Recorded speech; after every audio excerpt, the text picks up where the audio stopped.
Alhamdulillahi Rabbil Alamin. Wassalatu wassalamu ala habibina wa sayyidina wa maulana Muhammadinil Karim wa ala alihi wa atratihi wa ashabihi ajma'in. Ashhadu an la ilaha illallah wahdahu la syarikalah wa ashhadu anna habibana wa sayyidana wa maulana Muhammadan abduhu wa rasuluh. Allahumma salli wa sallim wa zid wa barik ala habibina wa sayyidina wa maulana Muhammad wa ala ali sayyidina. Kalau tak sempat, Darul Iftak boleh bincang balik untuk pastikan Ramadan ni 40 hari. Sebab yang iklankan satu Syawal tu Darul Iftak Nusriyah. Jadi kata beliau tak apa, kalau tak sempat kita jadikan Ramadan ni 40 sesuai dengan kitab Arba'in. Jadi ala kulli hal, insya-Allah 28 hari bulan kita akan, kalau dipanjang umur kita akan khatam.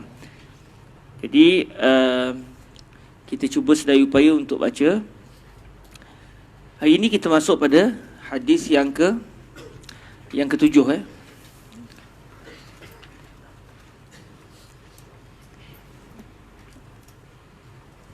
Baik, bismillahirrahmanirrahim.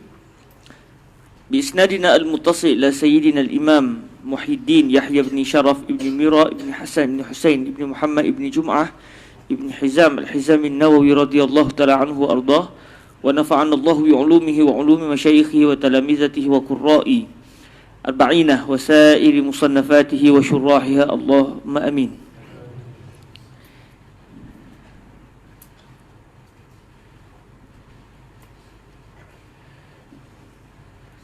Fi al-hadis as-sabi', qala rahimahullahu 'azza wa jalla: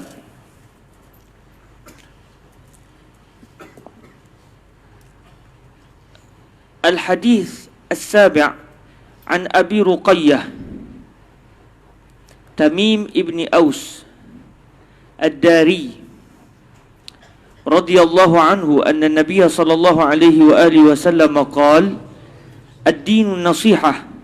قلنا لمن؟ قال: لله ولكتابه ولرسوله ولأئمة المسلمين وعامتهم. رواه مسلم. Hadis yang selalu kita dengar, hadis yang selalu kita dengar, yang hadis ini menceritakan tentang nasihat, tentang nasihat melalui sahabat Nabi yang bernama Tamim ibni Aus Ad-Dari radhiyallahu ta'ala anhu. Beliau telah menyatakan bahawa Nabi bersabda, ad-din an-nasihah, agama adalah nasihat.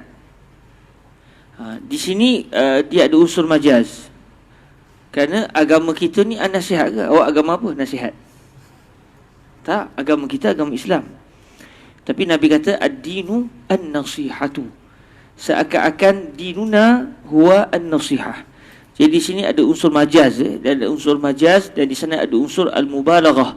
Sama seperti Nabi SAW pernah bersabda, al-hajju arafah. Haji adalah Arafah. Sedangkan haji bukan Arafah saja. Rukun haji itu macam-macam, antaranya tawaf, Arafah. Tetapi yang sangat besar dalam rukun haji adalah Arafah, wukuf di Arafah. Jadi seperti itulah juga Nabi menyatakan di sini, ad-dinu an-nasihatu wa ka'anna ad-din huwa ainun nasihah. Seakan-akan agama kita ini adalah nasihat semata-mata. Sedangkan yang dimasukkan di sini adalah ad-dinuna, ad-din mabni ala an-nasihah. Jadi di sana ada unsur majaz. Dan di sini menunjukkan betapa nasihat itu adalah satu benda yang sangat-sangat penting dalam Islam. Dan hari ini sangat mudah untuk kita bagi nasihat. Kita ada guru WhatsApp, kita ada, kalau kita segan nak cakap depan-depan, kita boleh hantar mesej. Jadi mudah cara untuk menyampaikan nasihat. Bila Nabi menyatakan begitu, para sahabat tanya, liman? Untuk siapa nasihat itu? Maknanya apa fokus nasihat kita, ya Rasulullah? Kita nak bagi nasihat ni, apa fokus dia? Lalu Nabi menyatakan, lillah. Nasihat kita ini fokusnya adalah untuk Allah. Maksudnya kita menasihati orang supaya mereka dekat kepada Allah. Kita bagi nasihat li kitabihi, untuk manusia dekat kepada kitab Allah. Kita bagi nasihat supaya mereka melakukan hak yang sepatutnya kepada Rasul Allah. Kita bagi nasihat supaya manusia melakukan hak yang sepatutnya kepada para pemerintah di kalangan orang Islam, para pemerintah yang menguasai orang Islam. Dan nasihat kita fokusnya juga adalah bagi nasihat untuk seluruh orang Islam secara umumnya. Jadi nasihat ini berputar di segitu, berputar di sekeliling itu. Jadi kalau kita lihat para hadirin dirahmati Allah Subhanahu Wa Taala, kata para ulama, nasihat untuk Allah ni maknanya kita mengajak manusia kembali kepada Allah. Sama ada beriman kepada Allah, sama ada meyakini keesaan Allah, sama ada mengagungkan Allah. Itu fokus nasihat kita orang Islam. Kita tak akan ajak manusia untuk benci Allah. Itu bukan nasihat kita. Itu bukan fokus kita. Kita bukan ajak manusia untuk jauh daripada Allah. Tidak. Nasihat kita dalam apa keadaan sekalipun, bila ia berkaitan khusus kepada Allah, maka nasihatnya adalah mengajak orang dekat kepada Allah Azza wa Jal. Mengajak orang kepada kitab Allah, iaitu dengan kita membaca Al-Quran, menguasai Al-Quran, menghafaz Al-Quran. Kita ajak orang ke situ. Kita ajak orang supaya mendalami Al-Quran, mengenali bahasa Arab, kerana bahasa Arab itu adalah kunci untuk memahami Al-Quran. Jadi semua fokus nasihat yang berkaitan dengan Al-Quran adalah nak ajak manusia dekat kepada Al-Quran dengan apa cabang sekalipun. Kalau kita cakap dengan masyarakat awam supaya mereka baca Al-Quran, kalau tajwid tak betul, betulkan tajwid, dan dalam masa yang sama memahami isi kandung Al-Quran. Untuk para pelajar pula, kita ajak masyarakat pelajar supaya mereka bukan sekadar membaca Al-Quran, tapi juga menghafaz kitab suci Al-Quranul Karim. Allahumma ja'alna min hufazil Quran kamilan. Walaupun Al-Azhar tidak mewajibkan kita hafal Quran sepenuhnya, adik-adik kena ada rancangan tu. Dalam tempoh 4 tahun, 5 tahun di Mesir ni, sebelum habis BA nak sambung master nanti kat sini juga kan. Sebelum nak sambung master tu kena selesai dah tu. Biar Al-Quran 30 juzuk semua dalam kepala. Bila Quran dalam kepala, kena banyak mengulang. Di situ akhirnya kita akan bergelumang dengan Al-Quranul Karim. Okey, jadi nasihat ke arah masyarakat dekat dengan Al-Quranul Karim. Nasihat kita juga adalah untuk Rasulnya, bukan menasihati Nabi. Entamin. Kalau orang mesti kata entamin. Kamu siapa nak nasihat Nabi? Nabi itu tidak pernah tersilap walaupun dalam apa keadaan sekalipun, baginda maksum. Jadi nasihat untuk Nabi maksudnya mengajak masyarakat supaya dekat dengan baginda Nabi, meyakini siapakah dia baginda Nabi, utusan Allah. Ajak masyarakat cinta pada Nabi, ajak masyarakat kenal kalam Nabi macam yang kita buat ni. Ini sebagai satu contoh nasihat untuk baginda Nabi, mengajak manusia untuk dekat dengan kalam sabdaan baginda Nabi alaihi salatu wassalam. Mengajak masyarakat kepada pemerintah kaum muslimin. Maknanya kalau kita buka dalam kitab yang menghuraikan hadis ini, kita akan dapati para ulama mengatakan nasihat untuk pemerintah kaum mukminin ini, pemerintah bagi kaum mukminin, dia akan ada dua keadaan. Pertama, mengajak masyarakat supaya taat kepada pemerintah, mengajak masyarakat menghormati pemerintah, mengajak masyarakat supaya memberikan ketaatan mereka kepada pemerintah, tidak keluar daripada pemerintah, tidak mengangkat senjata untuk menjatuhkan pemerintah. Itu dari satu sudut, mengajak manusia dekat kepada pemerintah. Dalam masa yang sama, di sana juga ada nasihat untuk pemerintah, sebab pemerintah sendiri memerlukan nasihat. Tidak seperti Allah dan Rasul. Allah dan Rasul tidak memerlukan nasihat daripada kita.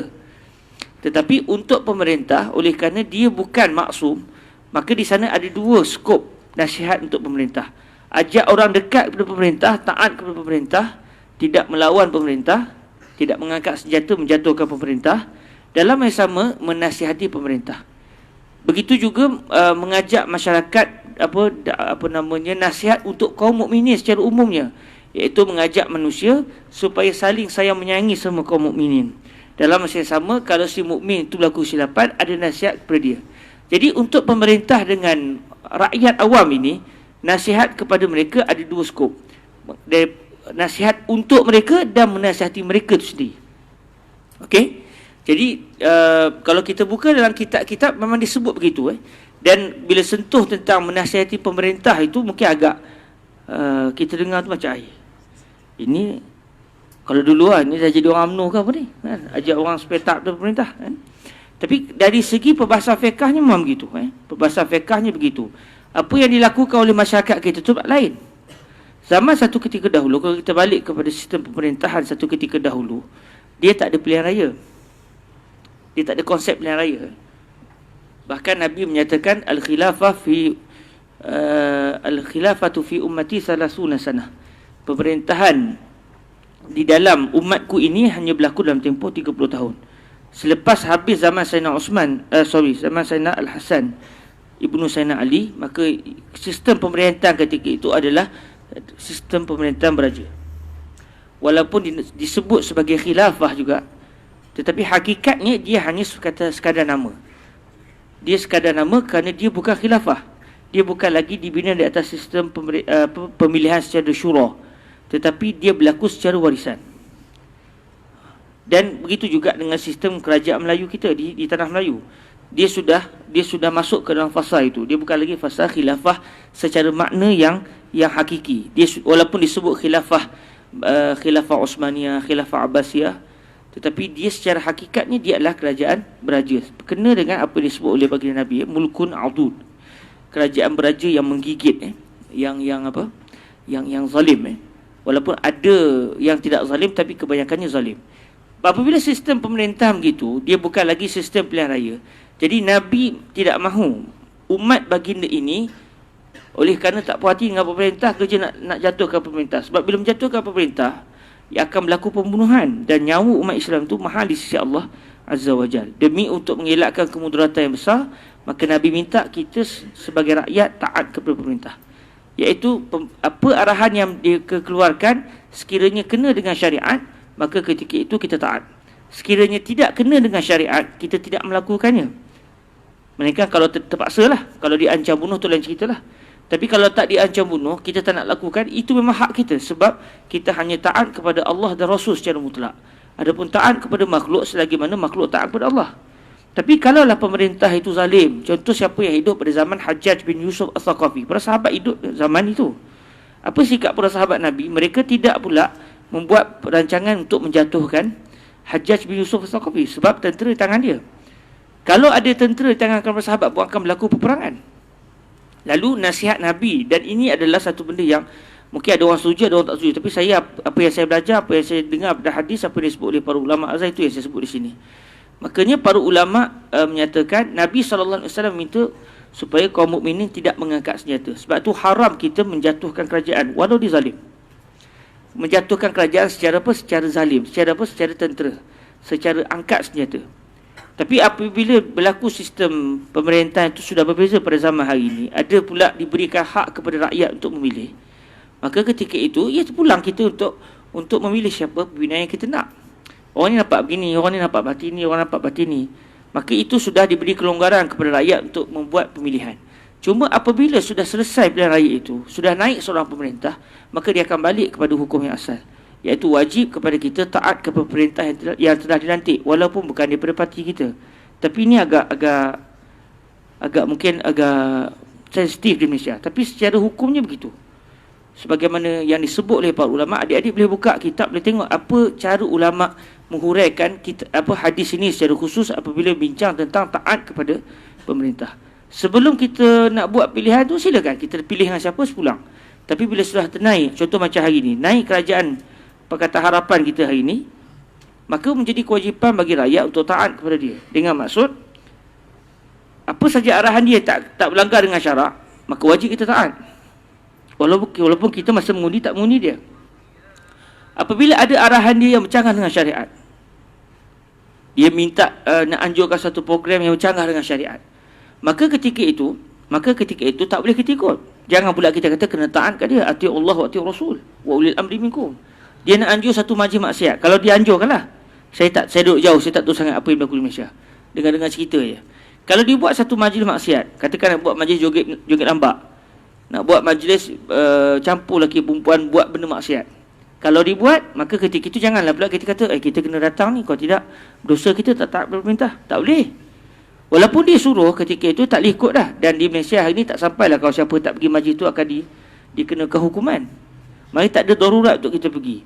Kalau majlis yang dibuat tu majlis yang baik, maka kita pergi tak ada masalah. Okey, sekiranya majlis yang dibuat tu majlis maksiat, maka perlu pada teguran. Perlu ada yang menegur mereka. Siapa yang menegur mereka? Yang menegur ini hendaklah di kalangan para ulama. Yang menegur adalah para ulama. Dari segi hukumnya disebut tak betul apa yang YB sebut ni. YB buat ni tak betul dari segi syariat. Begini. Selesai menegur, selesailah tugas para ulama sebut. Apa kalau kerajaan nak ikut, silakan. Kalau kerajaan tak ikut, dia tanggung sendiri dengan Allah SWT. Namun dalam masa yang sama, menjadi kesilapan, kata para ulama kita, menjadi kesilapan apabila rakyat memburuk-burukkan pemerintah kepada mata awam. Dan ini yang berlaku dalam masyarakat kita. Kita tak setuju sikit viralkan dalam media sosial, dalam keadaan tak pasti lagi tu benda tu betul atau tidak. Nak pastikan betul tidak tu pun memerlukan kepada kajian dan memerlukan kepada penelitian. Jadi sikap yang diajar oleh para ulama, kalau nak menegur,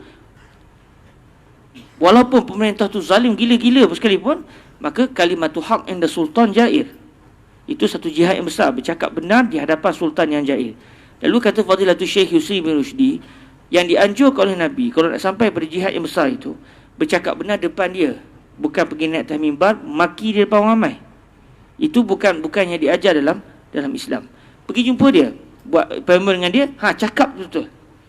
Lepas tu kalau dia buat kita apa-apa, ya itulah kalimatu haq inda sultan jair. Tetapi menjadi kesilapan kalau kita mendedahkan keaiban pemerintah depan orang ramai, yang mana secara adatnya itu bukan nasihat, itu adalah untuk menyatakan kesilapan dia supaya orang tak mengundi dia tahun depan. Jadi dia agak lari sikit dengan apa yang realiti yang kita hadapi di Malaysia secara khusus, agak lari sikit dengan apa yang disebut oleh para ulama sewaktu menguraikan hadis ni. Kemudian dari segi teguran pula, teguran secara baik, bukan teguran secara kasar. Teguran adalah secara baik. Sebab teguran yang baiklah akan menyebabkan hati seseorang itu mudah untuk menerima. Tapi kalau kita bang dia, maki dia, hentam dia gila-gila, secara adatnya manusia tidak akan dapat menerima walaupun yang disampaikan itu adalah benda yang baik. Begitu juga sesama orang awam, sesama masyarakat. Kalau kita nak tegur seorang, hendaklah secara bersembunyi.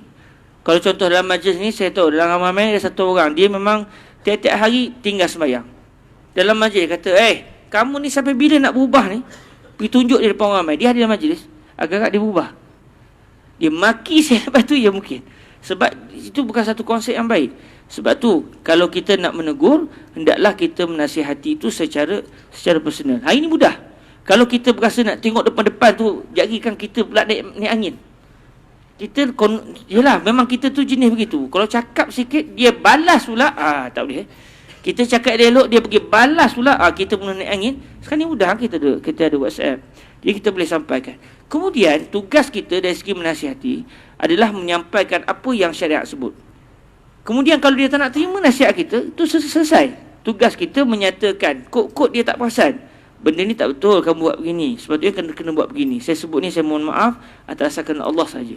Kalau dia tak terima, selesai. Mereka kalau dia buat lagi perbuatan tu, kita dah tak perlu lagi tegur dia dah. Sebab dia dah, kita punya kita punya maklumat dah sampai kepada dia. Sebab tu antara sebut oleh para ulama, kalau kita tahu, kita bagi nasihat ni pun, orang tu tak akan berubah. Kita tahu perangai dia begitu, dah banyak kali dah. Maka sudah tidak lagi wajib kita beri nasihat kepada dia. Jadi menasihati ni perlukan kepada yang pertama, orang yang nasihat tu dia kena ikhlas kerana Allah SWT, bukan atas tujuan yang lain. Dan dia kena menasihati secara baik, secara lembut. Sebab itu yang akan menyebabkan orang boleh berubah. Sebab kita nak dia berubah. Dan kita bila kita bagi nasihat, serahkan kepada Allah Azza wa Jalla dari segi yang akan membuka pintu hati orang yang dinasihati. Cuma dalam isu ini, antara benda yang agak saya tengoklah agak lari sikit dengan apa yang disebut oleh para ulama kita adalah dari segi menasihati pemerintah. Dan bila kita sebut begini, kadang-kadang orang kata, ni dia dah bersama dengan kerajaan ni. Seakan-akan dia jadi satu benda yang lain. Sebab tu kalau kita tengok, para ulama kita satu ketika dahulu, mereka rapat dengan sultan-sultan, dengan raja-raja. Kerana bila rapat dengan raja-raja, senang nasihat sampai. Tapi ada juga para ulama mengambil sikap tak nak dekat dengan raja-raja. Itu pun tak ada masalah juga. Yang pentingnya apabila kita nak menasihati, kita menasihati dengan penuh baik. Kalau adik-adik buka di Muqaddimah Kitab Arba'in An-Nawawiyah, kita akan tengok macam mana Imam An-Nawawi sendiri pernah menasihati pemerintah zaman beliau. Dia tulis surat. Kita tengok Muqaddimah tu, dia sebut sultan yang baik, sultan yang agung. Ayat sangat indah. Tapi apa nak buat? Sultan tak nak terima juga nasihatnya. Memang sultan tak terima juga ketika tu. Sultan degil. Tapi Imam Nawawi sudah pun menyelesaikan tanggungjawab beliau dari segi menasihati. Baik. Itulah secara kasar berkenaan dengan nasihat. Kemudian kalau kita tak setuju dengan pemerintah kita, tak boleh kita angkat senjata. Dalam kitab hadis, sekiranya pemerintah tu buat zalim dengan kita sekalipun, Sebab kalau kita mengangkat senjata, akan jadi punah keadaan umat Islam. Bila sudah ada bersenjata, dia sudah tidak lagi ada keterangan dari segi politik. Ketika itu yang akan berlaku adalah huru-hara. Lebih baik berada dalam keadaan yang tenang tetapi kita dizalimi, daripada kita hidup dalam keadaan tak tenang dan memang kita akan dizalimi, seperti yang berlaku dalam negara-negara Arab yang sekitar Mesir. Sebab tu dalam isu-isu politik ni kita kena hati-hati sikit, sebab kadang-kadang tindakan yang dibuat tu adalah demi untuk mengelakkan kemudaratan yang lebih besar. Tengok apa yang berlaku. Ulama azam ambil sikap macam mana apabila berlaku pertembungan yang sangat dahsyat satu ketika dahulu. Akhirnya para ulama mengambil sikap untuk bersama dengan kerajaan. Dan akhirnya orang maki para ulama azhar, kata ini ulama kerajaan. Tapi sewaktu saya baca hadis hadis Sahih Muslim bersama dengan Fadilatul Syekh Sa'ad Jawish di rumah beliau, sewaktu kami sampai pada hadis yang mana Nabi SAW meminta kita supaya taat kepada pemerintah walaupun dia menzalimi kita, walaupun dia pukul belakang kita. Lalu kata Syekh Sa'ad Jawish, saya tak pernah cerita benda ni kepada orang, keluar pula hari ni. Tak apalah, rezeki adik-adik lah. Lalu kata Syekh Sa'ad Jawish, mereka kata ulama azhar adalah ulama kerajaan. Hakikatnya ulama azhar bukan ulama kerajaan. Ulama azhar mahu melaksanakan apa yang Nabi suruh buat kepada kerajaan. Menasihati, dalam masa yang sama tidak mengangkat senjata. Kerana apabila satu kerajaan itu, contohlah dah terkeluar ni alang-alang, apabila satu kerajaan tu naik, katakan kerajaan tentera pada hari ni naik, dan kerajaan tentera menjatuhkan kerajaan sebelumnya, kerajaan Dr. Mursi. Apabila sesuatu kerajaan sudah naik secara, katakanlah ada orang kata bukan secara rampasan kuasa, tapi rakyat enak. Ada yang kata rampasan kuasa. Saya tak nak bincang bab sama ada rampasan kuasa atau tidak. Kita bincang segi fiqh je. Katakan kerajaan Mesir hari ini naik secara rampasan kuasa, maka dalam perbahasan fiqhnya itu dinamakan sebagai wilayah al-mutaghallibah. Al-wilayah al-mutaghallibah, satu kerajaan yang naik secara rampasan kuasa. Apa hukum kerajaan naik secara rampasan kuasa? Haram. Apabila kerajaan sebelumnya okey, tiba-tiba dia naik dengan menjatuhkan kerajaan itu secara rampasan kuasa, secara senjata, maka tindakan menjatuhkan kerajaan secara yang baik itu adalah haram. Apabila naik kerajaan yang haram ini, apa pula kewajipan kita? Kena taat atau tidak kepada dia? Kata para ulama, wajib taat kepada kerajaan ini walaupun dia naik secara tak betul. Apabila dia sudah ada kuasa, maka ketika itu dia sah menjadi pemerintah walaupun dia naik itu secara tak betul. Kerana apabila dia dah ada kuasa, kalau kita pergi lawan dia pula, apa yang berlaku? Pembunuhan lagi. Tak akan selesai pembunuhan. Jadi atas dasar mengelakkan kemudaratan yang lebih besar, kalau tak silapnya Imam Nawawi sendiri sebut dalam Syarhun Nawawi ala Sahih Muslim, bil ijma' wajib taat kepada pemerintah yang naik secara rampasan kuasa. Tapi benda tu mungkin tak biasa. Kita pun bukan sampai kepada perbahasan bincang wilayah mutaghalibah dalam kitab fiqh, menyebabkan kita rasa ini tindakan ni menyokong kezaliman. Bukan menyokong kezaliman, tetapi mengelakkan kemudaratan yang lebih besar. Kesannya alhamdulillah adik-adik belatang Mesir. Bayangkan kalau ulama azam ambil sikap yang tak kena dengan fiqh, lawan juga, apa yang berlaku? Kita akan lihat mesti akan porak-poranda macam yang berlaku di Syria. Dan tak ada siapa akan datang Mesir. Bila Mesir tak ada siapa akan datang, kesannya bukan kepada Mesir, tapi bagi saya kesannya akan memudaratkan seluruh umat Islam. Sebab Kaabah ilmu tu di mana? Di Mesir. Bukan kita nak bangga kita sebagai Azhari, tetapi yang memberi kesan kepada seluruh dunia Islam, benteng Ahlussunnah wal Jamaah yang ada di dunia ini, antara posisi besarnya adalah di Al-Azhar Al-Syarif. Kalau tutup Universiti Melaya, yalah Malaysia lah terkesan orang tak datang. Tapi ada kesan ke orang yang satu dunia rasa sedih sebab Universiti Melaya tutup, UIA tutup? Sedih habis satu umat dunia, satu umat Islam berkabung. Tapi kalau Azhar ditutup, berat. Sebab dia bagi kesan yang besar. Belum lagi bincang dengan pembunuhan yang ramai, yang banyak. Jadi dalam meneliti sesuatu isu politik itu kena berhati-hati dan kita kena nanti dulu. Kalau tak tahu kena rujuk dulu. Tapi kadang-kadang, yalah, bangsa kita ni, bangsa Melayu ni bangsa yang dia sensitif. Dan saya teringat apa yang disebut oleh Syekh Ali Jumaah satu ketika dahulu, sewaktu tak ada isu ni.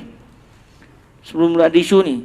Jadi ketika tu pemberang buat majlis bacaan Kutub Sittah, bacaan Sahih Bukhari. Jadi majlis penutup je panggil Syekh Ali Jumaah. Dalam nak makan-makan tu, Syekh Ali Jumaah sebut pada Syekh Sa'ad Jawish, pada Syekh Yusri yang hadir malam tu, pada Syekh Usamah, menantu Syekh Yusri.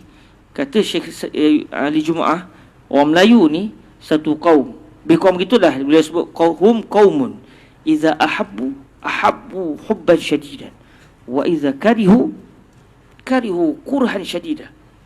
Mereka satu kaum, kalau sayang sungguh, tapi kalau benci sungguh. Saya dengar kata, betul ke? Nak hati ya. Tapi betul, kita memang begitu. Kalau kita suka betul, kita akan suka betul. Tapi kalau dah benci, lantaklah apa benda pun. Dia payah, dia jadi, kita punya sensitif kita lebih. Sebab tu kita kalau marah pun supaya 7 keturunan, bukan 1 keturunan, 7 keturunan. Okey, kita balik kepada hadis yang seterusnya. Sebab kalau tidak, tak habis kitab. Okey. Qala rahimahullahu azza wa jalla al-haditsus tsamin.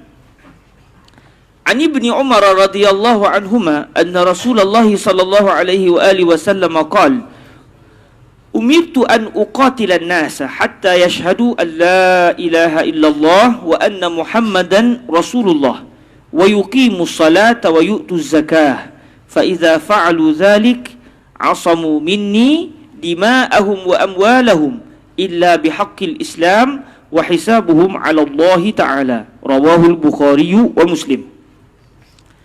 Hadis yang ke-8 ini antara hadis yang orang kalau salah faham, orang akan nampak agama Islam ni agama kerja perang orang. Sebab Nabi menyatakan umirtu, saya telah diperintahkan untuk memerangi manusia. Disebut an-nas pula tu, an-nas dengan ada alif lam. Biasanya ada alif lam tu dia akan beli listighraq, semua manusia. Macam alhamdulillah, seluruh puji. Kan dia panggil alif lam listighraq. Memang kalau orang baca secara selapis begitu, dia kata, Nabi diperintahkan untuk perang. Perang maksud dia angkat senjata, maksud dia rodok pun orang semuanya dengan pedang seluruh manusia, selagi dia tak beriman dengan Allah dan Rasul. Maknanya kalau dia beriman baru tak perang. Kalau tak beriman, kena rodok perut dia sampai mati. Sebab Nabi sebut umirtu an uqatilan nas. Naya. Kalau faham gitu, naya, sebab dia akan bertembung dengan ucapan Allah SWT, la ikraha fid din. La ikraha fid din, tidak ada paksaan dalam agama. Tiba-tiba Nabi sebut umirtu an uqatilan nas hatta yashhadu an la ilaha illallah wa anna Muhammadar Rasulullah wa yuqimus salah wa yu'tuz zakah.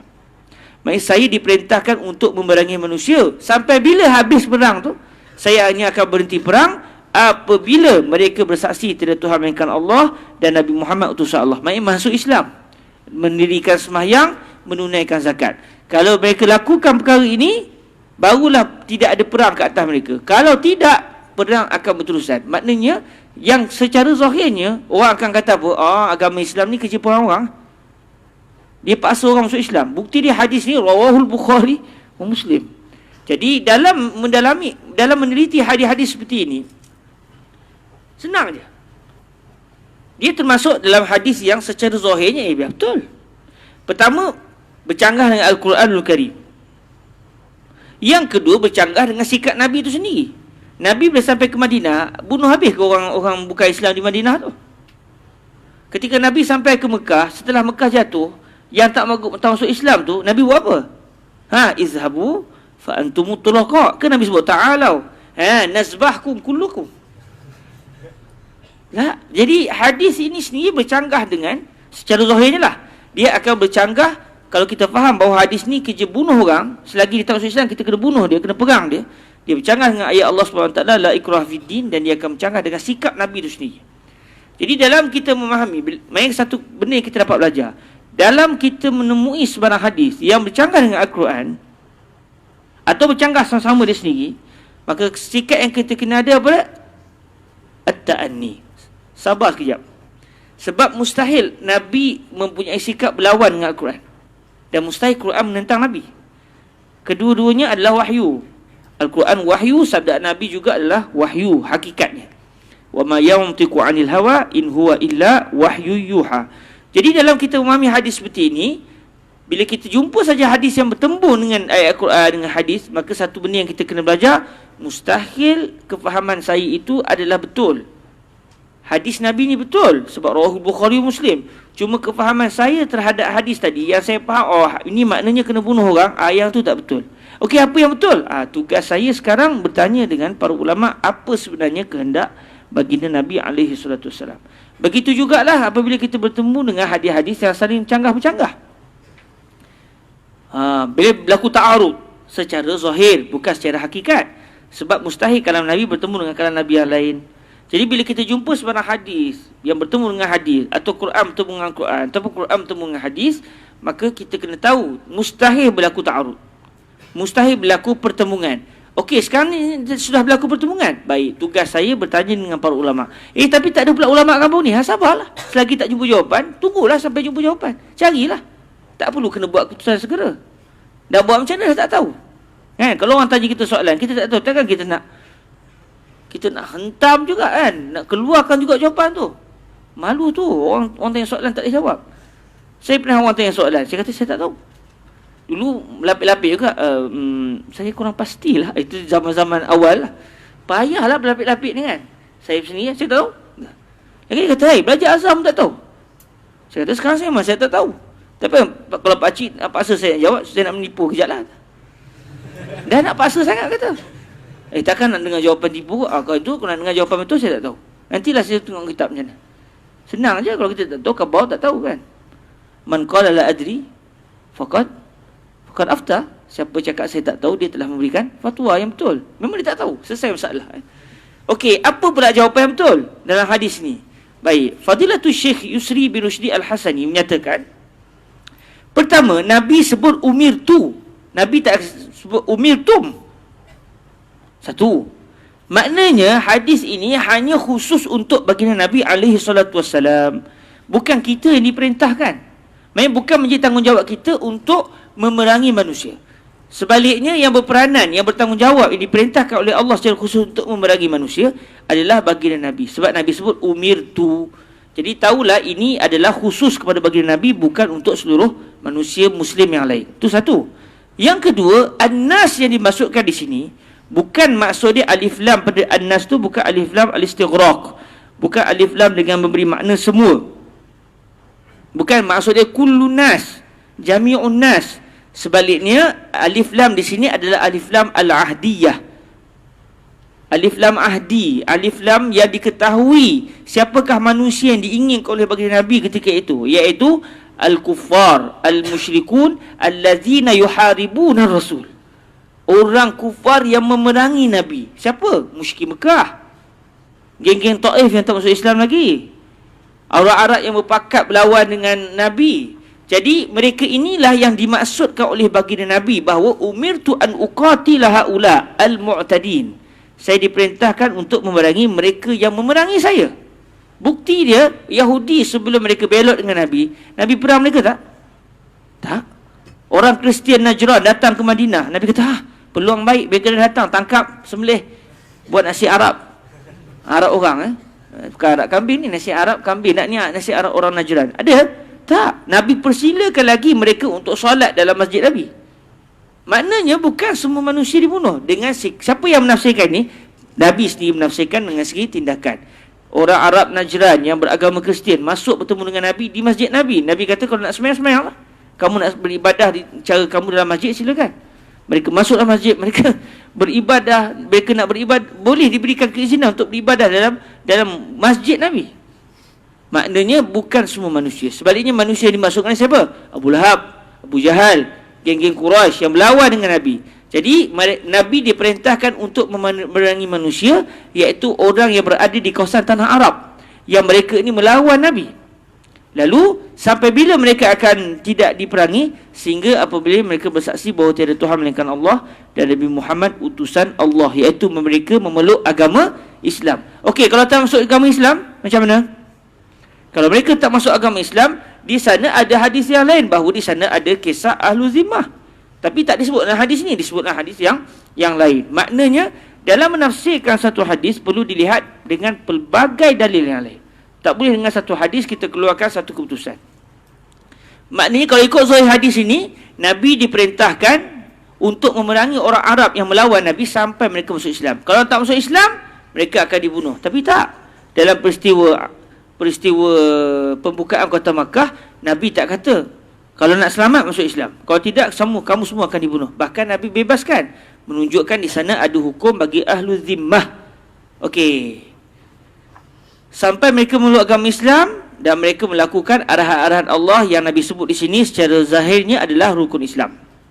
Baik, apabila mereka melakukan perbuatan tersebut, mereka kata Nabi telah pun menyelamatkan darah-darah mereka, harta-harta mereka daripada diambil oleh saya. Sebab mereka telah masuk agama Islam, maka ketika itu mereka sudah menjadi orang yang terjaga darahnya, tidak boleh dibunuh ikut semena-menanya. Hatta kalau mereka tak masuk Islam sekalipun, tapi tidak melawan Nabi, mereka sudah berada dalam zimmatullah wa rasulih, dalam lindungan Allah dan Rasulnya. Maka tak boleh kita bunuh orang kafir zimmi, tak boleh kita zalimi orang kafir zimmi, sebab mereka sudah berada dalam kekuasaan dan juga penjagaan Islam. Tapi ada keadaan, kata Nabi, illa bihaqqil Islam, melainkan kalau mereka melakukan jenayah, yang jenayah itu balasan dia adalah diambil nyawa dan diambil harta mereka. Qisas. Dia bunuh orang, nak buat macam mana dia kena bunuh balik lah. Ataupun dia buat jenayah yang lebih dahsyat daripada bunuh orang, iaitu dia menjadi orang yang dipanggil hirabah, ambil harta orang, bunuh pula. Kalau curi lain cerita, curi ni masuk, lepas tu kalau orang pasal dia lagi, tu lain cerita. Ini tak, dengan selambanya, tunggu tepi jalan, ambil orang, ragut, bunuh lagi. Ketika itu dia ada hukum hirabah, bukan sekadar dihukum pancung, tapi ada tambahan lagi, mayatnya digantung. Kalau ikut mazhab Syafi'i 3 hari, supaya orang tengok mayat ini mayat orang yang menyusahkan masyarakat sekitar. Dihukum pancung, lepas tu digantung. Digantung bukan di tempat yang sembunyi, dia jelas. Orang memang takut lah kan. Cerita-cerita hantu pun makan masa tu masyhur lah kan. Baik, ketika itu barulah nyawa mereka akan diambil. Kalau dia pergi hampah tu orang, atau dia buat apa benda-benda yang dia buat jual beli yang bercanggah dengan syariat, ketika itu harta mereka berhak untuk dirampas dan disita oleh kerajaan. Jadi ketika itu saja baru mereka tidak akan selamat harta dan juga nyawa, sebab mereka sendiri yang buat pasal. Kalau mereka hidup tenang dan aman, maka ketika itu tidak akan diganggu mereka. Kemudian Nabi sebut yang terakhir, wa hisabuhum 'ala Allah. Yang akan menjaga hati, yang akan menentukan mereka ni benar-benar muslim atau tidak, itu adalah Allah. Hisabuhum, maknanya dia punya hisab mereka punya yang akan menghukum mereka itu terserahlah kepada Allah Azza wa Jal. Sebab apabila satu orang dia sebelum ni berlawan dengan Islam, tiba-tiba masuk Islam, kita nak kata dia apa? Dia ni Islam sebab terpaksa ke? Islam saya sukarela ke macam mana? Kita tak tahu. Secara zahir macam kena paksa je, macam sebab takut je. Tapi bukan kerja kita. Kita hanya berhukum secara zahir. Yang akan menentukan apa dalam hati mereka adalah Allah Azza wa Jal. Jadi kalau mereka munafik sekalipun, apa maksud munafik? Masuk Islam secara pura-pura. Masuk Islam secara pura-pura. Bila masuk Islam secara pura-pura, orang Islam tak tahu yang ni pura-pura. Dia sembahyang, tak siap jadi imam lagi. Mungkin dia azan kan? Macam munafik sama Nabi, sembahyang dengan Nabi, tapi sembahyang isyak tak sembahyang, sembahyang subuh tak sembahyang dengan Nabi. Sebab isyak dan subuh gelap, zaman tu tak ada lampu, jadi orang tak perasan, rugi sembahyang, letih. Kita sembahyang nak tunjuk kat orang, kita sembahyang waktu cerah je. Maghrib kita pergilah sebab masih cerah lagi. Isyak dah gelap, masjid Nabi tak ada lampu, gelap itu, tengok orang sebelah tak tahu, rugi datang. Sembahyang hanya pada waktu cerah, waktu gelap tak nak sembahyang. Sebab mereka pura-pura masuk Islam.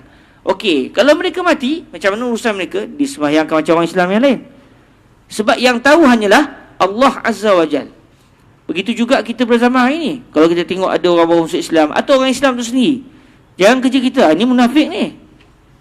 Ni munafik ni, nampak ke ni? Ni munafik ni. Tak boleh. Sebab yang tahu hati dia Muslim atau tidak, itu hanyalah Allah. Bukan kerja kita pula. Bukan kerja kita, kita kena buat kajian ni. Dia betul-betul Islam ke dia munafik? Tak, bukan kerja kita. La yukallifullahu nafsan illa wus'aha.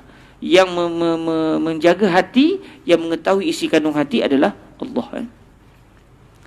Bila sebut pasal kalimah munafik tu, ada hadis Nabi kata ayatul munafiqi salas. Ayatul munafiqi salasatun. Baik, adakah maknanya kita boleh kenal orang yang munafik tidak? Kata Fadilatul Syekh Yusri, itu adalah dinamakan sebagai nifaqun amali. Nifaq dari segi amalan, bukan nifaq dari segi akidah. Yang disebut dalam Quran, innal munafiqina fid darkil asfali minan nar, itu merujuk kepada munafik yang bersifat akidah, masuk Islam pura-pura. Tapi kalau perbuatan dia tu, contoh dia kuat bohong, dia ini adalah munafik dari segi amalan. Amalan dia tu seperti amalan seorang munafik. Tapi bukan kerja kita untuk kata awak ni telah menjadi munafik sebab awak ada amalan sebagai munafik. Amalan saja. Memanglah kita tak setuju amalan begitu, namun dia tetap dianggap sebagai seorang Muslim. Okey. Jadi tak betul kalau kita kata fulan munafik, fulan munafik. Sebab bila sebut munafik, mari kita nak mengatakan dia masuk Islam sebenarnya pura-pura. Baik. Hadis yang ke-8 menunjukkan kepada kita bahawa betapa darah umat Islam itu adalah sangat mahal, dan bukan tugas kita untuk mengetahui isi kandung hati seseorang. Kita berhukum secara zahir. Kita menghukum orang tu Muslim secara zahir. Adapun dalam hati dia, itu kita tak tahu. Dan kita pun tak perlu syak dengan hati dia. Bila dia sudah zahir sebagai Muslim, kita pegang dia terus. Ni orang Islam. Takkan kita nak kata tak mustahil juga dalam hati dia, takut dia ni pura-pura. Bukan kerja kita. Bahkan kita kena bersangka baik sesama kaum muslimin. Kalau kita tersalah sangka, di akhirat rupanya dia musyrik, rupanya dia bukan orang Islam, tapi dia pura-pura masuk Islam, bukan kerja kita. Serah kepada Allah Azza wa Jalla. Baik, masuk pada hadis yang ke-9. Oh, laju betul. Kan tak khatam nanti, kan? Al-hadithut tasi' an Abi Hurairah Abdurrahman ibn Sakhrin radhiyallahu anhu qala sami'tu Rasulullah sallallahu alaihi wa alihi wasallam yaqul ma nahaitukum anhu fajtanibuhu wa ma amartukum bihi faf'alu minhu mastata'tum fa innama ahlaka alladhina min qablikum kathratu masailihim wa ikhtilafuhum ala anbiya'ihim rawahu al-Bukhari wa Muslim. Hadis yang diriwayatkan oleh Sayyidina Abu Hurairah. Lalu Al-Imam Nawawi memberikan kepada kita pengetahuan bahawa Sayyidina Abu Hurairah ini nama betul beliau adalah Abdurrahman ibnu Sakhr. Ini pun berlaku khilaf yang berat di kalangan para ulama. Mereka berbeza pendapat dalam menentukan siapakah nama sebenar kepada Sayyidina Abu Hurairah. Namun dalam banyak-banyak pendapat itu, yang paling glamour sekali adalah beliau adalah Sayyidina Abdurrahman ibnu Sakhrin. Nama selepas Islamnya. Kalau nama sebelum Islam, ada ulama kata nama beliau adalah Abdul Syams. Lalu ditukar oleh Nabi kepada Abdul Rahman. Lalu akhirnya dikenali dengan nama Abu Hurairah. Ini kunyah beliau.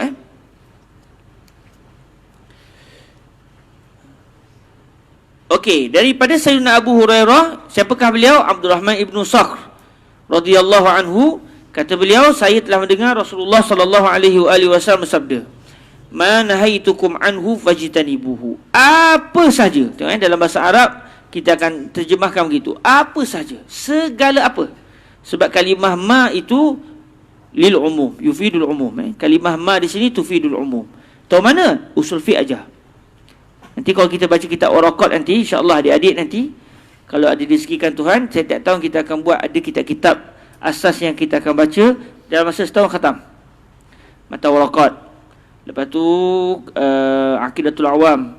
Kemudian apa lagi, kitab fiqhnya kita baca Safinatun Najah. Jadi ada beberapa kitab. Kemudian matan matan Al-Ajurumiyah berdasarkan syarahan kitab Tuhfatus Saniyah, kitab At-Tuhfah As-Saniyah. Ini antara beberapa kitab. Kemudian kita ada matan Sulam. Ini ada beberapa kitab yang akan dipelajari dalam tempoh setahun. Adik-adik belajar di kuliah, balik-balik belah malam kita baca. Kita akan susunnya dari duduk lah, supaya tak bertemu dengan kelas-kelas lain. Jadi, bila kita baca usul fiqh nanti, insya-Allah kita akan bertemu dalam perbahasan umum. Antara kalimah yang memberi makna umum adalah kalimah ma. Jadi, ma di sini maksudnya apa saja perbuatan. Okey, apa saja perbuatan lagi. Sebab dalam usul fiqh disebut perintah dan juga larangan hanya tertakluk dengan perbuatan. Dia tidak tertakluk kepada zat. Sebab tu bila kita terjemah, kita kena betul dengan apa yang kita pelajari. Tak ada zat yang haram. Babi tak haram lah. Babi tak haram. Babi tak haram. Halal. Babi tak halal. Tak halal dan tak haram. Habis, babi itu macam mana? Makan babi makan babi haram. Okey. Makan babi haram. Makan kambing halal. Kambing tak halal. Tak halal, tak haram. Itu dalam ilmu usul fiqh dia ajar begitu. Sebab yang halal itu halal adalah perbuatan. Haram juga perbuatan. Jadi zat itu sendiri tidak diputuskan sama dia halal atau haram. Zat tak ada hukum. Jadi orang kata apa hukum babi? Hukum babi tidak haram. Bahkan babi itu sendiri tidak haram. Tapi jangan sebut orang kampung itu. Sok Sabah ni ulama Azhar gila dia kata. Baru belajar 2-3 tahun dah jadi gila. Buktinya dia boleh kata babi tak haram. Haram tu lah. Macam tu lah kalau belakang dia akan sebut tu. Haram tu budak tu. Dia boleh kata babi tak haram. Masuk Sarawak dan sampai ke 7 keturunan sahabat-sahabat akan diingati. Tapi kalau terkenal boleh lah. Masuk Sarawak. Ma di sini maksudnya kullu fi'lin, kullu nahyin. Semua perbuatan yang Nabi tegah, kata Nabi, semua apa sahaja, maksudnya apa sahaja perbuatan yang saya tegah kamu jangan lakukannya, maka hendaklah kamu jauhinya. Kalau perbuatan itu perbuatan yang haram, maka tak boleh dibuat sama sekali. Kalau perbuatan itu perbuatan makruh, maknanya eloknya jangan buatlah. Fajtanibu, hendaklah kamu tinggalkan. Sama ada tinggal itu wajib atau tinggal itu adalah dituntut. Jadi sebarang perbuatan haram tak boleh buat. Tak ada istilah saya tak mampulah nak tinggalkan benda haram ni. Wala yukallifullahu nafsan illa wus'aha. Tak ada istilah begitu. Maknanya kalau dia perbuatan itu diharamkan oleh Allah, maka hendaklah ditinggalkan segalanya. Tapi kalau perbuatan tu makruh, maka ketika itu kalau dia buat, dia tak berdosa. Dalam usul fiqh dia ajar begitu. Cuma pun begitu dielokkan, digalakkan untuk dia meninggalkan perbuatan makruh kerana Allah. Kemudian Nabi sebut wa ma amartukum bihi, ai wa kullu fi'lin amartukum bihi faf'alu minhu mastata'tum. Adapun perbuatan yang saya telah perintahkan kamu semua untuk melakukannya, maka lakukanlah perbuatan tersebut berdasarkan faf'alu minhu, ai lakukanlah daripada perbuatan yang saya suruh tersebut berdasarkan apa yang kamu telah mampu. Maknanya kalau kita cuba nak pecahkan hadis ini, kita nak huraikan, dalamkan sikit. Kita kata adapun perbuatan itu kalau ianya adalah perbuatan yang wajib ke atas kita, maksudnya sudah menjadi wajib ain ke atas kita, maka wajib kita lakukan perbuatan tersebut. Pun begitu kita lakukan berdasarkan kemampuan kita. Tak boleh tinggal sembahyang. Nabi kata faf'alu minhu mastata'tum. Saya tak mampu nak sembahyang. Tinggallah. Itu kemasuk hadis? Tidak. Kalau perbuatan itu Nabi suruh dan perbuatan itu perbuatan wajib, saya wajib lakukan perbuatan tersebut, tetapi berdasarkan kemampuan. Kalau satu orang dia sihat bugar, maka dia hendaklah sembahyang dengan elok. Kalau dia kebetulannya patah kaki, sallamakumullah azza wa jalla min kulli makruh, Allahumma amin. Kalau patah kaki, satu orang tu patah kaki, kita nak suruh dia dah tak ada. Ketika itu dia sembahyang berdasarkan kemampuan dia, itu secara duduk. Okey, itu kalau perbuatan wajib. Kalau perbuatan itu perbuatan sunat, cuba adik-adik buka kitab Al-Azkar Al-Imam An-Nawawi. Kalau kita tengok, wow, daripada start awal bangun sampai nak tidur, ada pula hari-hari khusus dengan zikir-zikirnya. Nak buat semua. Kalau buat semua tu, rasa besok lusa jadi wali dah. Memang hidup dengan zikrullah je. Nak buat macam mana tu? Secara berterusan pun lakukan walau sekali lah hidup kita, supaya kita di akhirat kelak kita tergolong dalam golongan orang yang pernah melakukan perbuatan tersebut walaupun tak mampu untuk melakukan secara setiap hari. Maknanya kita tidak pernah meninggalkan benda sunat yang diajar oleh Nabi walau sekali, sebab kita pernah melakukannya walaupun sekali. Kemudian Nabi sebut, kenapa Nabi pesan benda yang Nabi larang jangan buat, benda yang Nabi suruh buat berdasar kemampuan. Nabi kata apa? Kenapa aku suruh begitu? Fa di sini fa ta'liliyah. Fa dengan maksud li'anna. Fa innama yang maksud li'anna allazi fa innama ahlaka allazina min qablikum kasratu masailihim wa ikhtilafuhum ala anbiya'ihim. Nabi kata sebab yang telah menghancurkan orang sebelum daripada kamu semua, mereka telah menghancurkan umat sebelum kamu semua. Apakah sebab umat-umat terdahulu sebelum kedatangan kita semua dihancurkan oleh Allah Azza wa Jalla, walaupun mereka ni ada nabi-nabi dan rasul-rasul? Kata Nabi Muhammad sallallahu alaihi wasallam, sebab yang menyebabkan mereka ni dihancurkan oleh Allah kasratu masailihim wa ikhtilafuhum ala anbiya'ihim. Kasratu masailihim wa ikhtilafuhum ala anbiya'ihim. Mereka banyak bertanya, dalam masa yang sama mereka pula sering bercanggah dengan nabi-nabi mereka. Jadi tahulah kita, dua sebab yang menyebabkan orang sebelum kita dihancurkan Allah adalah banyak sangat bertanya, dalam masa yang sama berlanggar pula dengan nabi-nabi mereka. Jadi ini pun walaupun berlaku pada umat sebelum kita, jangan pula kita lakukan benda yang sama, sebab ini adalah penyebab mereka dihancurkan. Kalau umat Islam juga melakukan, takut kita juga akan dibinasakan oleh Allah Azza wa Jalla dengan sebab perkara ini. Walaupun kita tahu umat Nabi Muhammad ni sampai ke hari kiamat akan ada. Takut memanglah akan ada, tapi ada kawasan-kawasan tertentu yang dimusnahkan oleh Allah atas asal mereka ada dua sikap ini. Kasratu masailihim, banyak bertanya. Oi, kalau macam tu, kalau kita belajar tak faham senyap je lah Ustaz Tak begitu. Kasratu masailihim ini bukan maksud dia tak boleh bertanya, tapi kasratu masailihim ini yang dimaksudkan adalah bertanya benda yang tak sepatutnya. Bertanya untuk tujuan main-main. Macam kita baca dalam surah Al-Baqarah, Nabi Allah Musa suruh kaumnya sembelih lembu. Kalau kita, okey, selesai, carilah lembu. Ni tak betul ke ni? Tanya soalan tu. Nabi Musa kata, ya betul. Aku mohon kepada Allah Ta'ala daripada aku jadi orang yang jahil. Takkan aku suruh aku main-main, aku Nabi. Okey, warna apa? Warna pula. Dah sebut lembu kan? Ada Allah sebut pada awal warna apa? Dah selesai. Mana-mana lembu pun boleh. Nak pula tahu warna apa, umur berapa. Nampak?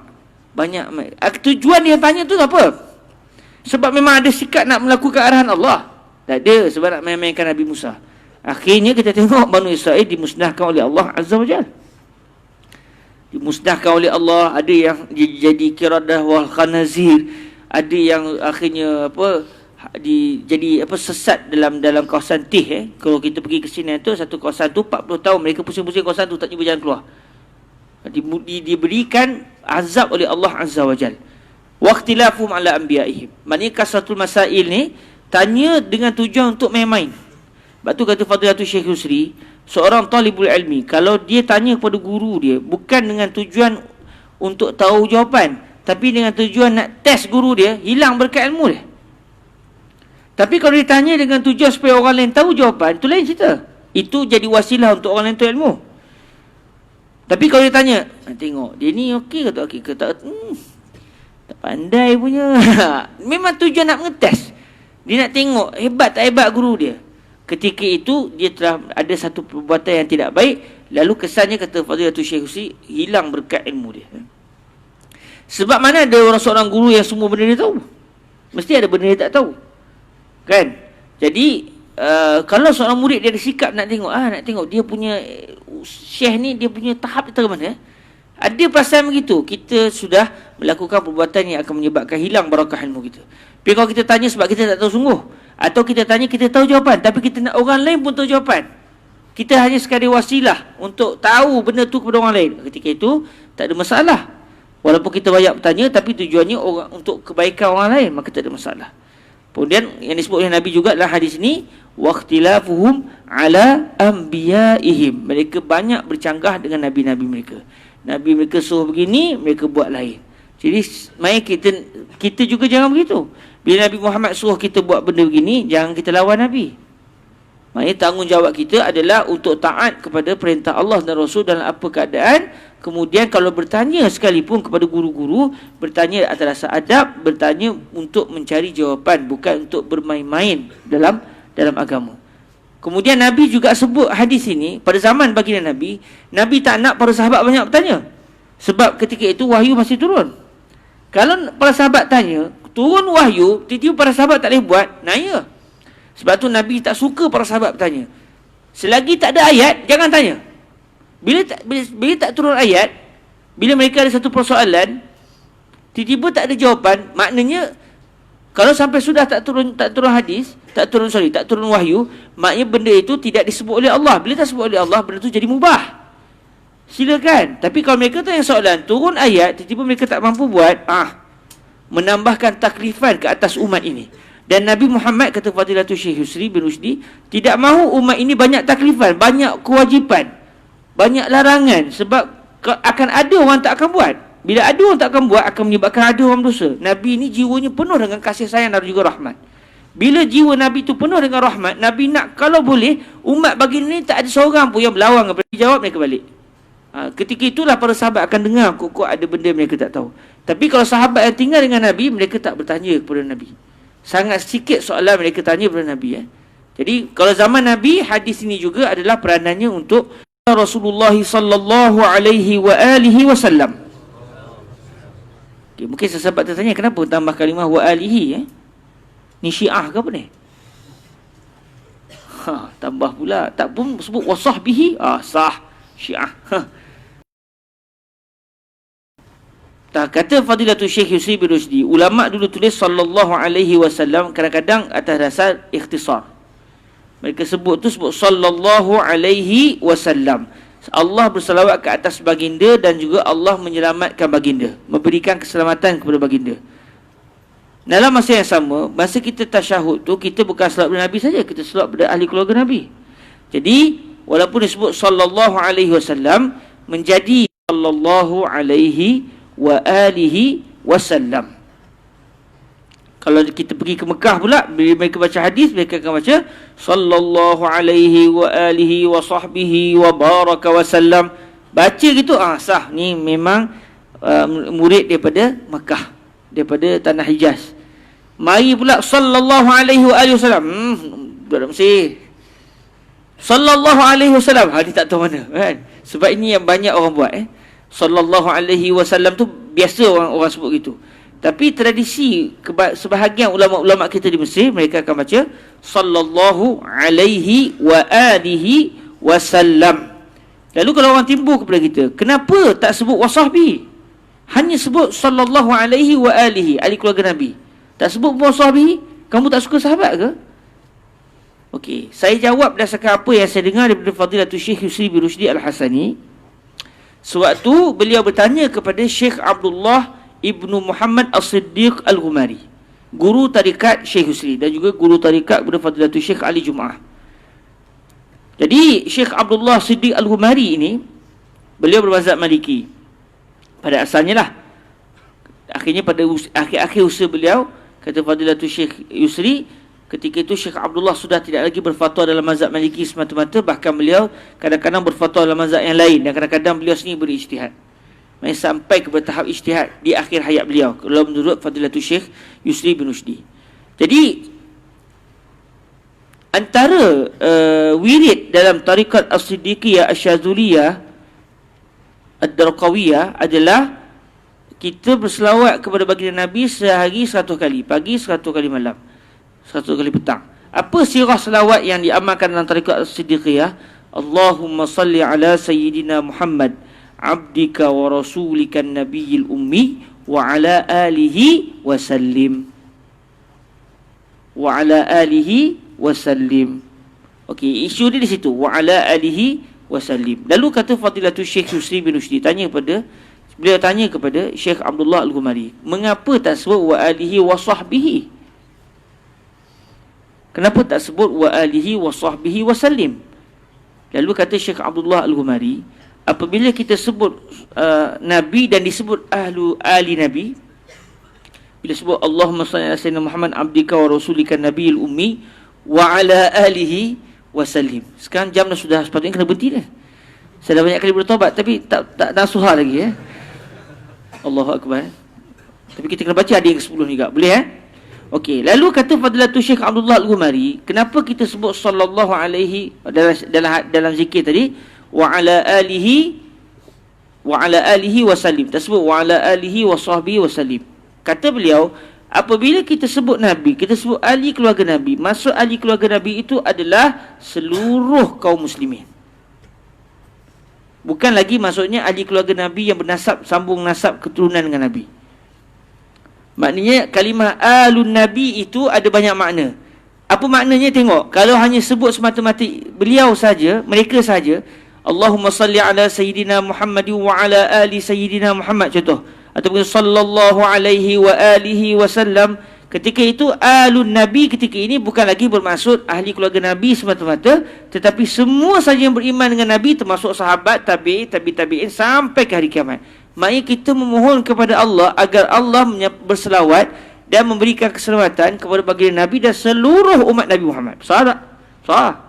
Tapi kalau kita sebut Allahumma salli ala Sayyidina Muhammad wa ala ali Sayyidina Muhammad wa ala ashabi Sayyidina Muhammad, kita padankan dengan sahabat, ketika itu maksud ahli sini adalah ahli keluarga Nabi yang daripada keturunan Nabi. Ini jawapan yang disebut oleh Syekh Abdullah Al-Ghumari yang disampaikan kepada Syekh Yusri, dan Syekh Yusri menyampaikan kepada saya, lalu saya sampaikan kepada sahabat-sahabat semua. Jadi sanadnya begitulah. Saya dengar daripada Syekh Yusri dengar daripada Syekh Abdullah Al-Ghumari. Okey. Baik, hadisnya berbunyi, kata Nabi alaihi salatu wasallam, "Innallaha tayyibun la yaqbalu illa tayyiba wa innallaha amara al-mu'minina bima amara bihil mursalin." Faqala ta'ala, "Ya ayyuhar rusulu kulu minat tayyibati wa'malu salihan inni bima ta'maluna alim." Wa qala ta'ala, "Ya ayyuhalladzina amanu kulu min tayyibati ma razaqnakum." ثم ذكر الرجل يطيل السفر أشعث أغبر يمد يديه إلى السماء يا ربي ومطعمه حرام ومشربه حرام وملبسه حرام وغذي بالحرام فأنا يستجاب لذلك رواه مسلم. Hadis yang ke-10 ini, Nabi SAW ingin menyatakan kepada kita bahawa sesungguhnya Allah ini baik, bagus, tak akan terima melainkan benda yang bagus-bagus saja. Allah tak akan terima benda yang tidak elok. Sebab Allah tu sendiri adalah bagus, elok. Tidak ada cacat celanya pada zat Allah Azza wa Jal. Maka Allah Subhanahu Wa Taala, kata Nabi, telah yang mana Allah tak akan terima benda yang tidak elok. Maknanya segala benda kalau nak dibuat mendapat pahala si Allah, kena elok. Tak ada istilah bagi sedekah dengan harta yang haram. Tak ada istilah Robin Hood dalam Islam. Tak ada. Tak ada istilah curi harta orang untuk bagi kepada fakir miskin. Tak ada. Kalau nak berpahala, hendaklah dengan cara yang baik dan tujuan yang baik. Tujuan kena baik dan cara nak dapatkan juga kena baik. Innallaha tayyibun la yaqbalu illa tayyiba. Wa innallaha amara al-mu'minin bima amara bihil mursalin. Allah perintahkan kaum mukminin dengan perintah yang Allah turut memerintahkan nabi-nabi dan para rasul dengan perintah yang sama. Maknanya kita ini begitu mulia di sisi Allah sehingga arahan untuk nabi-nabi pun kena kepada kita. Bukan maknanya oleh kerana kamu bukan nabi, arahan kamu lain. Dalam isu ini arahan kita dengan nabi-nabi sama. Maknanya semua kita sama, dan ini adalah satu kemuliaan. Apa arahan itu? Iaitu supaya kita makan makanan yang halal dan baik-baik. Kata Allah Subhanahu Wa Taala, kata Nabi SAW, Allah berfirman, "Ya ayyuhar rusulu kulu minat tayyibati wa'malu salihan inni bima ta'maluna alim." Wahai para rasul, makanlah kamu semua daripada makanan yang baik. Kata Fadilatul Syekh Yusri bin Rushdi, apabila Allah perintahkan satu arahan, yang arahan itu telah dibuat oleh seseorang, maksud dia teruskan. Contoh di sini, Allah kata apa? Wahai para rasul, makanlah kamu semua daripada makanan yang baik. Adakah para nabi sebelum turun ayat ini makan benda yang haram?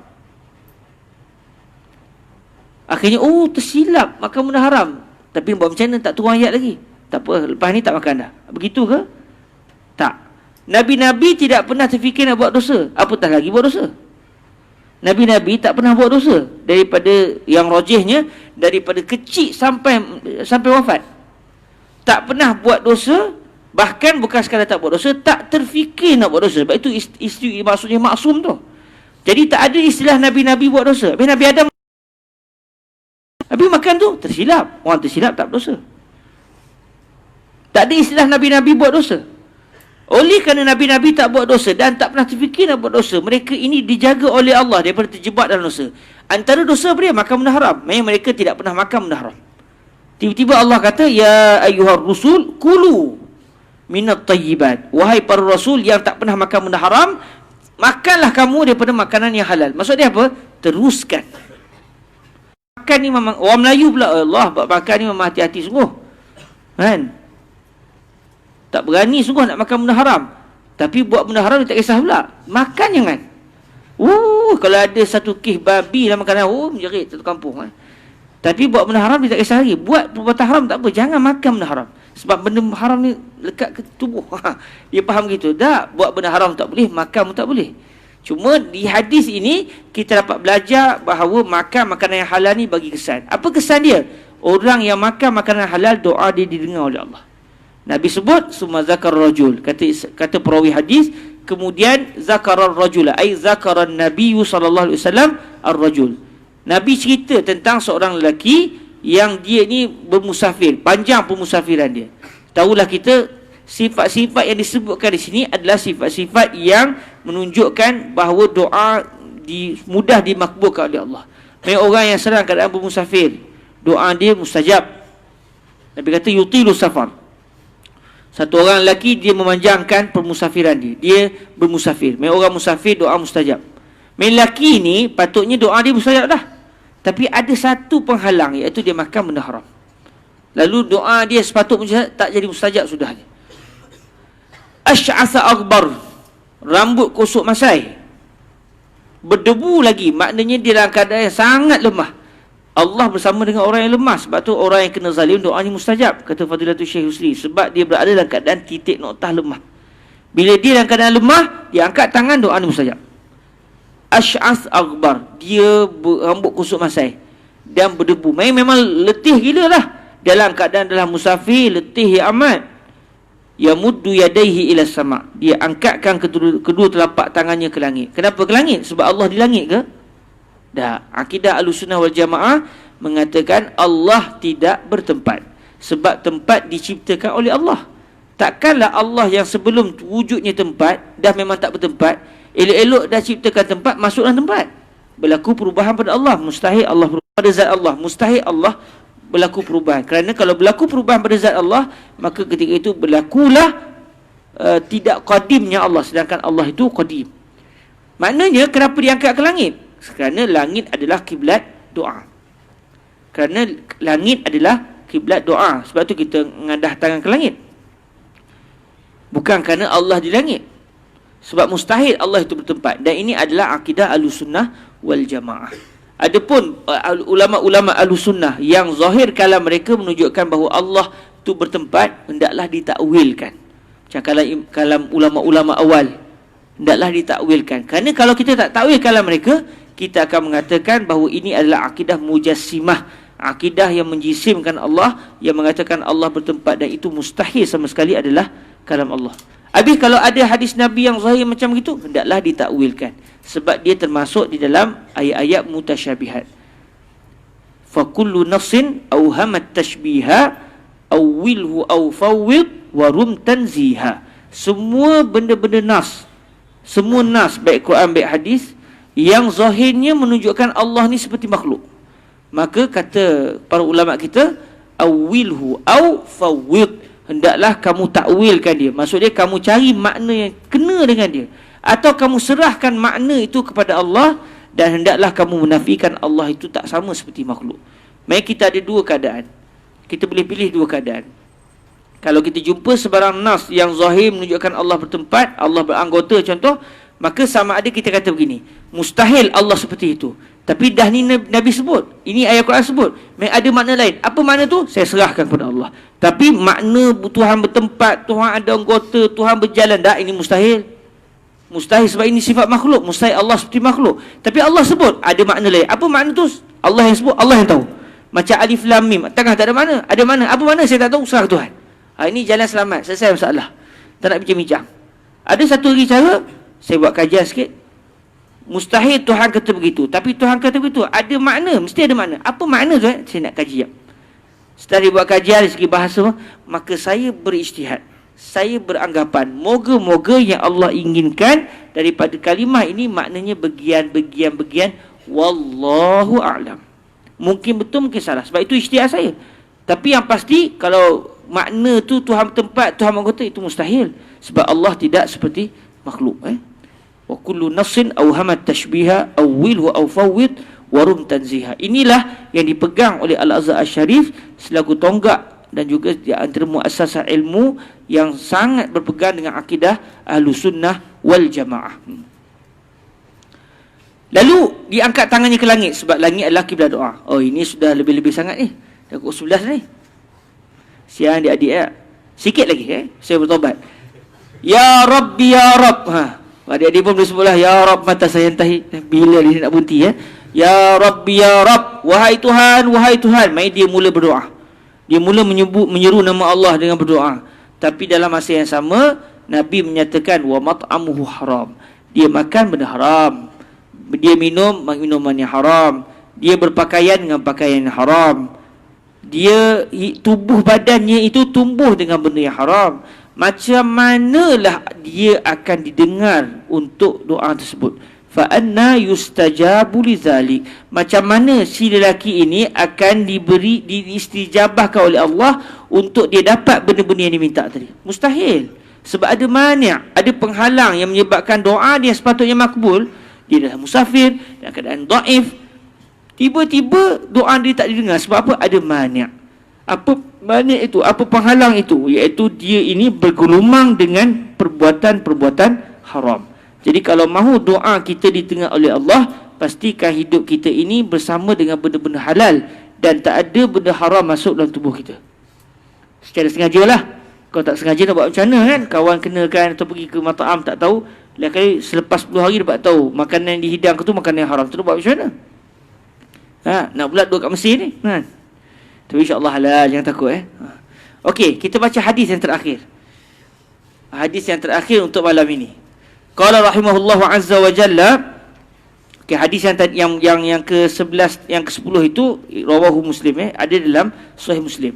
Al-hadisul hadi ashar an Abi Muhammadin Al-Hasan ibn Ali ibn Abi Talib sibti Rasulillah sallallahu alaihi wa alihi wasallam wa raihanatihi radhiyallahu anhu ma qala hafiztu min Rasulillah sallallahu alaihi wa alihi wasallam da' ma yaribuka ila ma la yaribuk. Rawahu Tirmizi wan Nasa'i wa qala Tirmizi hadithun hasanun sahih. Hadis yang ke-11 yang merupakan hadis terakhir untuk malam ini diriwayatkan oleh cucu Nabi. Subhanallah, nak menunjukkan betapa Sayyidina Al-Imam An-Nawawi ini seorang yang berakidah dengan akidah Ahlus Sunnah wal Jamaah, akidah Al-Asy'ariyah. Dalam masa yang sama, akidah Asy'ariyah adalah akidah yang sangat menghormati ahli keluarga Nabi. Hadis ini riwayat siapa? Abu Muhammad. Siapa beliau? Al-Hasan, cucu Nabi SAW. Kalau kita tengok hadis ini, buka dalam Imam Tirmizi, buka dalam Imam Nasa'i, kita tak jumpa kalimah sibti Rasulillah sallallahu alaihi wasallam wa raihanatihi. Tak jumpa kalimah tu. Tahulah kita ini tambahan Imam Nawawi. Main dalam asal hadis tak ada dalam sanad hadis. Tapi Imam Nawawi nak menceritakan kepada kita siapa dia Sayyidina Al-Hasan ni. Cucu Nabi ni siapa dia?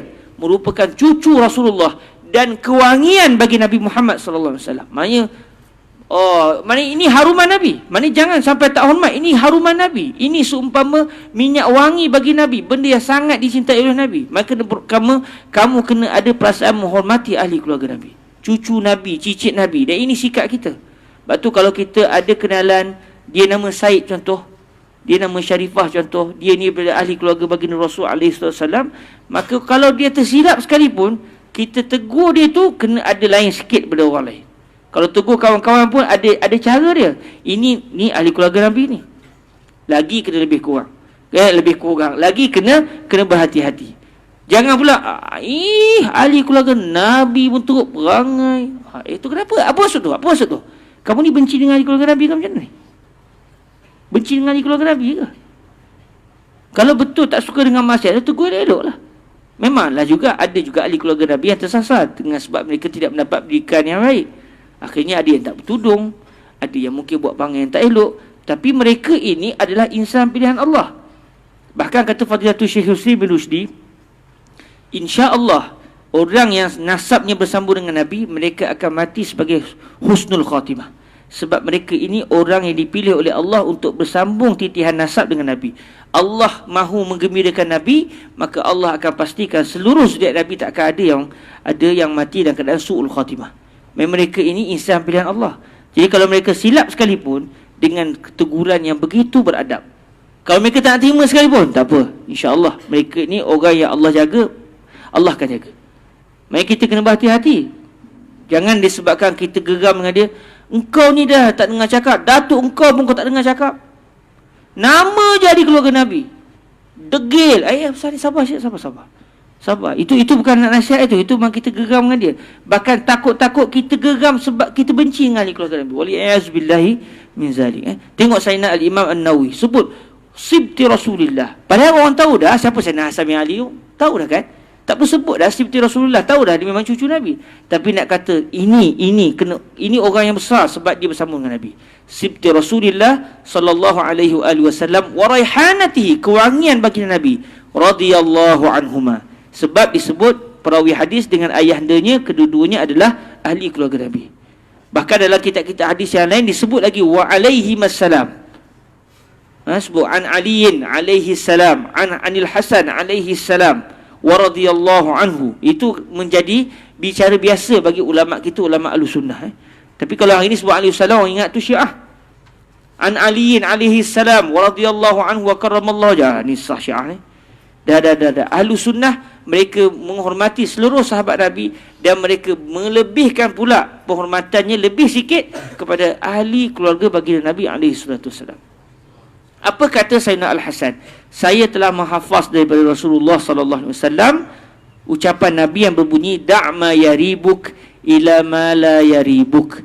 Tinggalkan apa yang menyebabkan kamu jadi sangsi, pergi kepada benda yang tidak menyebabkan kamu jadi sangsi. Hadis ini diriwayatkan oleh Al-Imam Tirmizi. Tengok Sayyidina Al-Hasan masih kecil.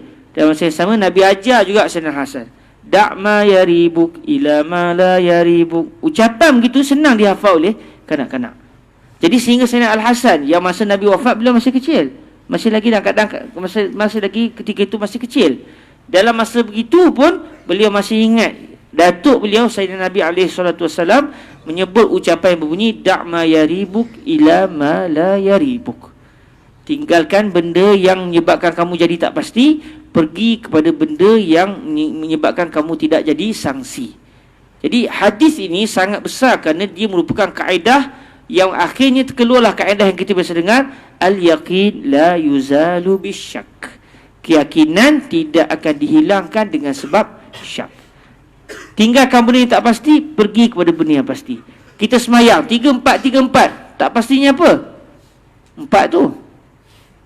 Maka tinggalkan yang 4, anggap yang pasti, iaitu kita masih lagi di rakaat yang ketiga. Tadi saya ada wuduk masa sembahyang maghrib. Lepas tu saya buat macam-macam. Cuma saya tak ingat saya masuk beli air ke tidak lepas tu Masa sembahyang maghrib tu ada wuduk lah. Sekarang saya nak sembahyang tarawih, cuma tak ingat. Lepas sembahyang isyak tu ada wuduk lagi ke tidak? Tinggalkan benda yang tak pasti, iaitu mungkin dah tak ada wuduk. Pergi kepada benda yang pasti. Tadi masa sembahyang maghrib memang ada wuduk, maka al-yaqin la yuzal bisyak.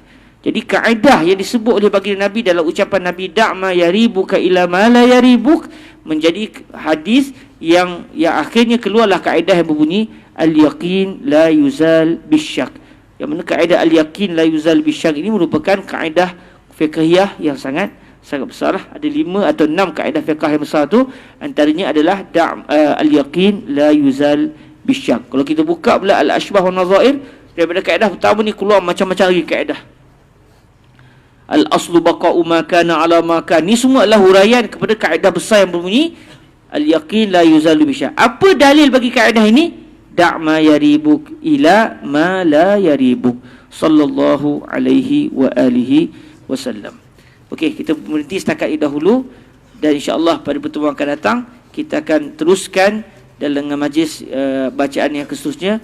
Diizinkan Allah pada 28 Ramadan nanti kita akan khatam biiznillah azza wajal, kalau diizinkan Allah, bersama dengan Fadilatul Syekh Sayyid bin Shaltul Asy-Syafi'i, supaya sanad adik-adik semua taklah jadi terlebih sebab saya.